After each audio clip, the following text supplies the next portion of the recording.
What does it mean to be engaged in today's workplace? How do we inspire, inform, and connect a working community? How do we build a culture of irreplaceability, trust, and listening to keep people on board and rowing together? Welcome to Post-COVID Leadership Advice. This series is all about building a workplace culture where people feel heard, supported, informed, and connected. This is a roadmap for leaders at any level, at any organization. Gamification at work. Work isn't really supposed to be fun. We all have this idea that work is really very serious. But when are we at our best? When do we enter a state of flow? Have you ever seen a teenager interact with a game that he or she really loves? They can do it for hours. They're being stimulated. They're going up levels, down levels. They're dying. They're slaying dragons. They are super engaged and they are in the moment and they are really at a high performance state. We can't always get that state when it comes to homework, but when they are gaming, they're in it. And that's the state that we want to try to tap into at the office. So a lot of times people look at gamification and they say, oh, that's silly, that's ridiculous, that's frivolous. We don't have room for that here. But it does increase our retention in our workplaces. We stay longer. We don't quit as much if we have a gamified environment. Our productivity is higher. We are able to work longer hours. We're able to be more focused. Our creativity goes up. Our joy at work goes up. Our camaraderie with our others go up. And we are more likely to spread the news of this great working environment when we are not at work, but when we're interacting with others in our free time. And in a tight labor market, this is gold. This is really a good thing to have. So if you think about the problems that you're trying to solve, there are a lot of models that you can use to make gamification work for you. A lot of times, challenges that seem impossible just need a different approach and thinking outside the box. And there's nothing like a little bit of competition, light competition, a little bit of fun, a little bit of exploration, a sandbox to explore ideas that might work and might not work. The key to gamification is creating another world, a world in which you can experiment, you can try things out that's safe, that doesn't have any impact on the rest of the work that you're doing, but that you can try ideas out and see if they fail. And if they fail, you can discard them. If they don't fail, you can try them out and apply them in your everyday. So in order for gamification to work, the gamers enter this kind of parallel fictional place that mirrors the world that they know. So they see recognizable implements of their daily lives and their tasks at work that are mirrored, but not quite the same. This is usually in a digital space. Design and visuals are a really big part of making this story believable. If you use avatars, if you use scenery or tools, making the design work simply increases the effect. The other part that makes gamification work is the story and narrative. If we're given a story, that we need to find what is the end of that story. You weave the story in, and that sets the stage. That gives us a context in which to play out our ideas in this fake environment.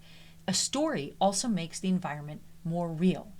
And whether you're competing against your colleagues or working together in a kind of escape room situation, either way, having that story behind it will allow people to disappear from their normal world easier because you have that suspension of belief and you're able to enter in and really unlock that creative part of your brain. So all games have a mission. What is the goal? What is the purpose? So whether it is new ideas need to be generated, whether it is a logical problem that needs to be solved, whether it is a new logo that needs to be created, whatever it is, the challenge that is being presented, there has to be a very clear goal. And the winner of this game is the one who solves this puzzle or this project or comes up with the winning logo or finds a way to create a new process or find the most ideal, efficient way to create a new supply or something. It doesn't matter. As long as it's very, very clear from the outset what is a winning strategy, what is a mission, and what to expect when you finish. Does a winner win by doing, let's say. Another aspect to gamification is to have a leaderboard. And a leaderboard is nothing but a big digital place where you see in real time, if that's possible, who's winning.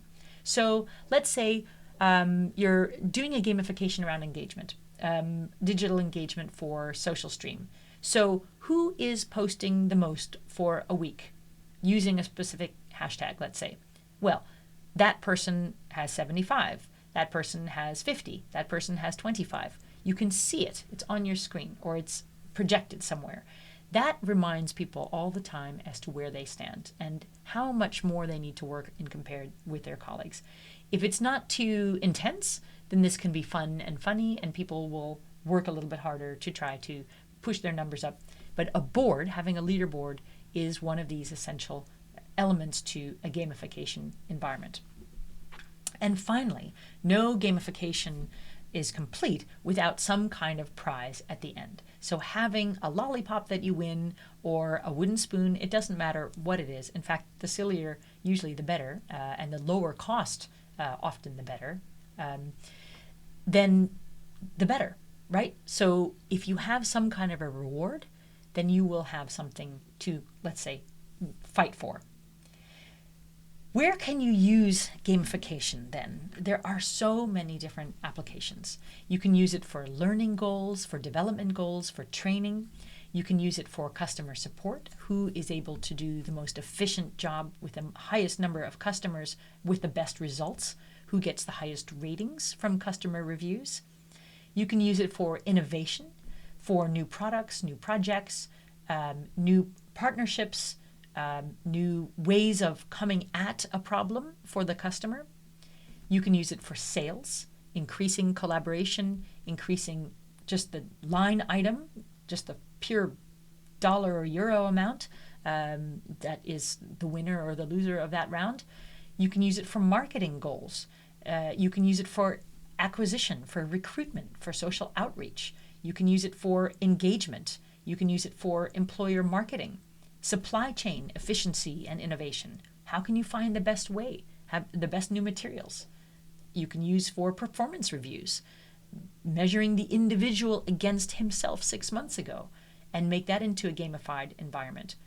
What about product development? New lines, new packaging, new logos, new colors, new names. Who has the best name for this new product that we're tossing around that is really, really cool but needs a great new name? Open it up to the company, make it a gamified environment, and you will get some really great, interesting results. What about culture?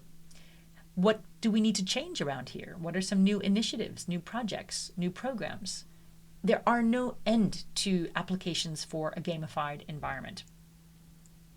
For gamification to work, it really does need to be voluntary or encouraged, but there should not be any penalty if you choose not to play, because then it's not fun anymore. Then it's just something you have to do, and that is actually a disengager that will serve more to drive down productivity and creativity because you're doing it against your will. So it has to really be voluntary. Gamification in general is mostly about psychology. Something like 90% is the psychological playing field that we have to work with, and only 10% technology, which means you don't need the VR glasses, you don't need an amazing digital environment with 3D avatars and roaring dragons. You just need a little teeny bit of space that says, this is the gamified area, and it can even be a physical space, and this is the rest of your life. And you can enter in and out of it as easy as entering into a browser window. It does not have to be expensive or involved or require AI programmers to create. But it taps into our basic human need to work through a crisis together, to ideate in a safe space with others, and that little element of competition to drive us forward. We need that to challenge ourselves. So, gamification at work. Thank you for being a part of this episode. Subscribe, follow, so you never have to miss another one. These ideas are based on the Comic Books for Executive series. Go to postcovidhandbook.com